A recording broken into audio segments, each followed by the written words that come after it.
Hey, how's it going everyone? Welcome back to a new video. In today's video, I'm going to be re-recording What If Naruto Unlocked a New Kekkei Genkai. This is because this is actually something I've written before, and I don't think the AI voice worked incredibly well.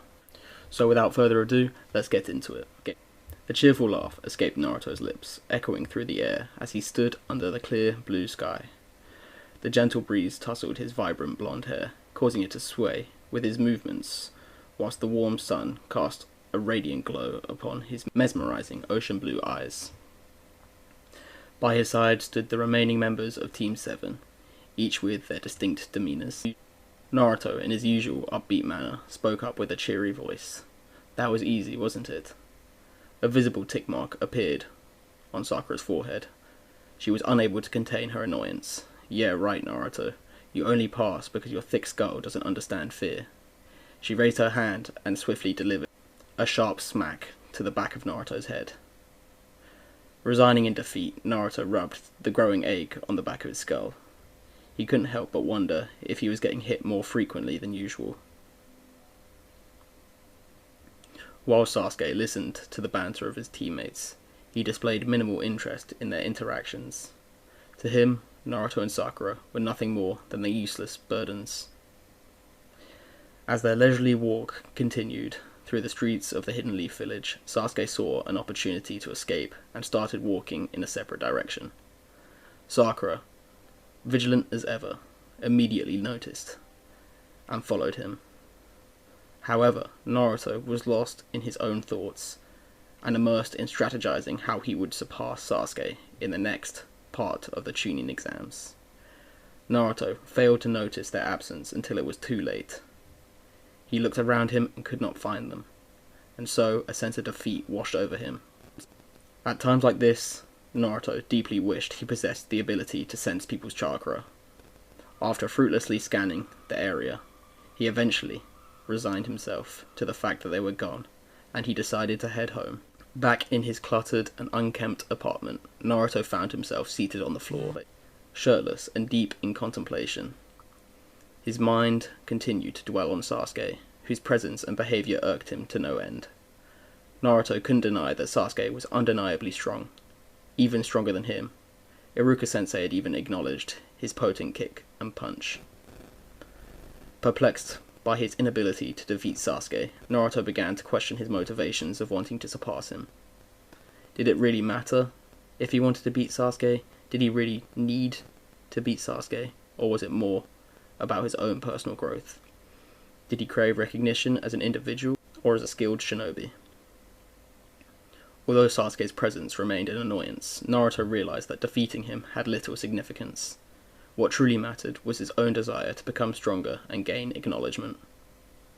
So what does that really mean? Naruto muttered aloud, seeking answers from his inner turmoil. In a burst of frustration, Naruto erupted into a tirade of nonsensical shouts, venting the overwhelming thoughts that consumed him. He stomped around his room, attempting to release the built-up tension. As Naruto gradually regained composure, he suddenly recoiled in agony, a searing pain shooting down his back. He yelped in surprise and instinctively reached for his back, massaging it in an attempt to soothe the discomfort. Unbeknownst to Naruto, a peculiar mark had manifested on his back. A vivid pattern comprised of spirals and lines and circles, all in a vibrant shade of green. A mark that intensified Naruto's growth rate across all areas of his training, fueling his determination and driving him to push further. As his motivation increased, so did the speed of his progress in any aspect of his training. Additionally, his affinity for wind-based techniques would be further enhanced by this mark, given the green colour. In particular, the mark responded most effectively to actual combat, and the intensity of Naruto's anger amplified its effects.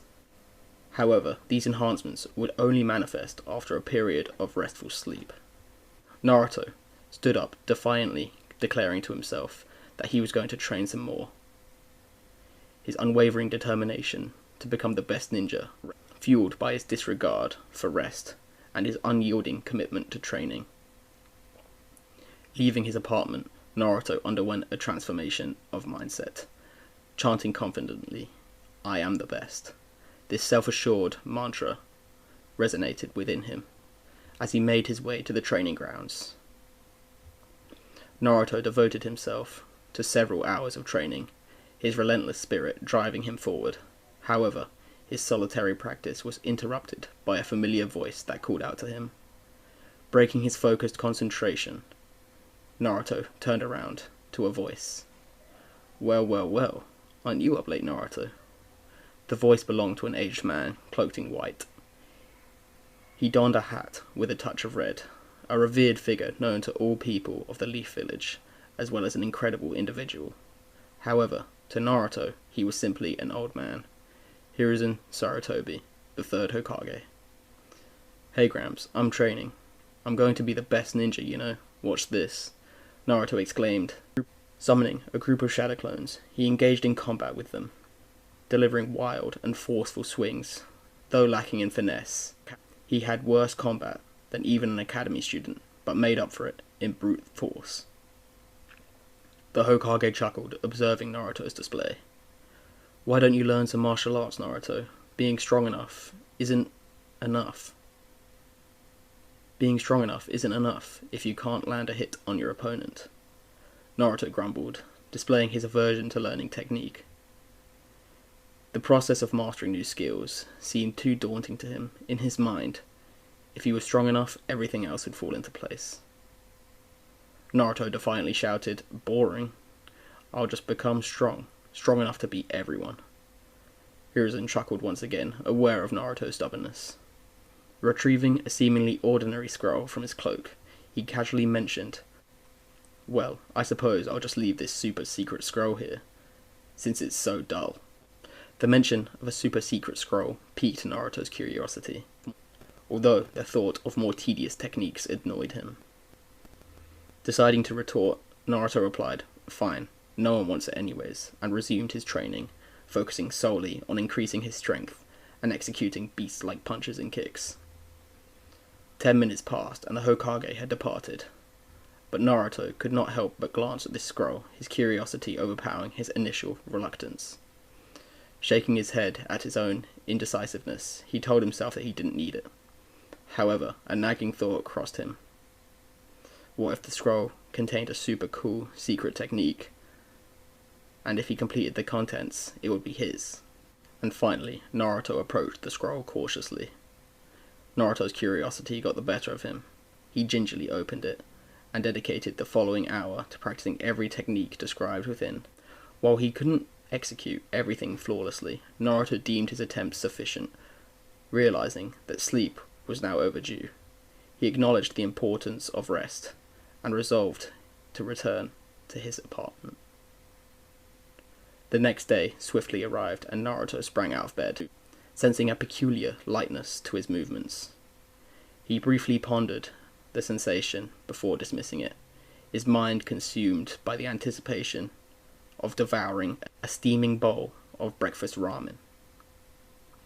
Gulping down his beloved noodles, he raced through the village, his excitement propelling him forward. Arriving at the entrance of the Forest of Death, Naruto found Sasuke and Sakura waiting. Before he could exchange any words with them, a loud voice reverberated through the air, capturing their attention. How are my little genin? The boisterous proctor had arrived, brimming with energy as always. Naruto's gaze fixed on her, and suddenly he felt a trickle of blood roll down his cheek. The proctor smiled. We have an interesting batch, it seems. Her name was Anko, and she remarked that comment with a sly grin as she nonchalantly licked the blood off Naruto's cheek. Taken aback, Naruto stumbled backwards, uncertain whether to be frightened or repulsed, perhaps a mixture of both. All right, settle down, Anko proclaimed, her voice regaining its composure.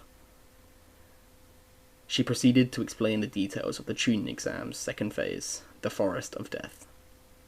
She emphasized the perilous challenges that awaited them, traps, ferocious creatures, and encounters with rival ninja teams.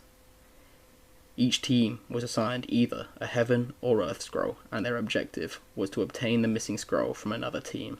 As Anko continued her explanation, Naruto's mind raced with anticipation. This was his chance to prove himself, to demonstrate his spirit and determination to overcome any obstacle. The prospect of facing the unknown dangers that lay ahead thrilled him. It ignited a fiery resolve within his heart. Sakura, however, was still slightly unsettled by their earlier encounter. However, she summoned her courage and sought further information about the Forest of Death. Naruto hung on to every word that Anko said, absorbing the information like a sponge. This was his moment to shine, to show everyone he was capable. He was capable of greatness, and he could ascend to the rank of Chunin. The desire to become stronger resonated deep within him, propelling him forward with an unwavering determination. As the briefing neared its conclusion, Anko issued a warning about the perils that awaited them in the forest, emphasizing the importance of teamwork and caution. Naruto nodded, acknowledging the significance of Anko's words. He was determined to prove that he could rely on himself while simultaneously showcasing his value as a member of Team 7. The instant the briefing concluded, Naruto's excitement reached its peak. He was eager to face off with the challenges and trials that awaited him in the Forest of Death. Turning to his teammates, a determined glint in his eyes, he raised their spirits.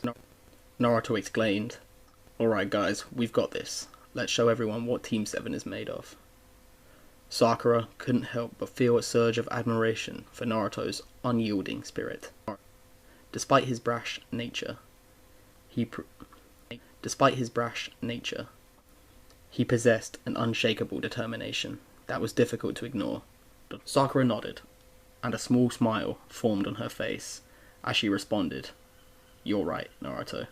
We'll stick together and make it through this." Sasuke, his usual aloof demeanor intact, had been silently observing the exchange between Naruto and Sakura. Unable to entirely conceal the flicker of admiration he felt for his teammates, he finally spoke up. "Don't get too carried away. I'll watch your backs, but don't expect me to hold your hand." Sasuke muttered this, attempting to mask his genuine respect for their determination and unwavering spirits. With their resolve reinforced by Sasuke's tacit approval, Team 7 forged ahead, venturing deeper into the ominous and foreboding Forest of Death. The dense foliage swallowed them whole, casting eerie shadows and shrouding the air with an enigmatic atmosphere. Twisted branches reached out like gnarled fingers, and the rustling leaves whispered secrets of dangers that awaited them. Naruto's heart pounded with a potent mixture of excitement and trepidation. Every nerve in his body tingled as they delved further into the unknown, the challenges that lay ahead, concealed within the labyrinth of the Forest of Death. As they traversed the winding paths, Naruto's senses sharpened. He attuned them to the new environment, and he could hear the distant howls of creatures hidden in the shadows, their presence a constant reminder of the danger that had surrounded them. The forest seemed alive, whispering ancient secrets and harbouring untold mysteries that challenged their very existence. As they pressed deeper into the heart of the forest, Naruto couldn't help but feel a surge of excitement, mingled with a hint of apprehension. The path ahead was shrouded in uncertainty, but he remained determined. He had come to realize that it was during these moments of adversity, in the face of unknown, that true growth and strength were forged. He was determined to emerge from this forest as a shinobi capable of surpassing his own limitations. So, with unwavering determination etched into their souls, Team 7 ventured forth, their footsteps resolute, ready to conquer the challenges that awaited them in the Forest of Death.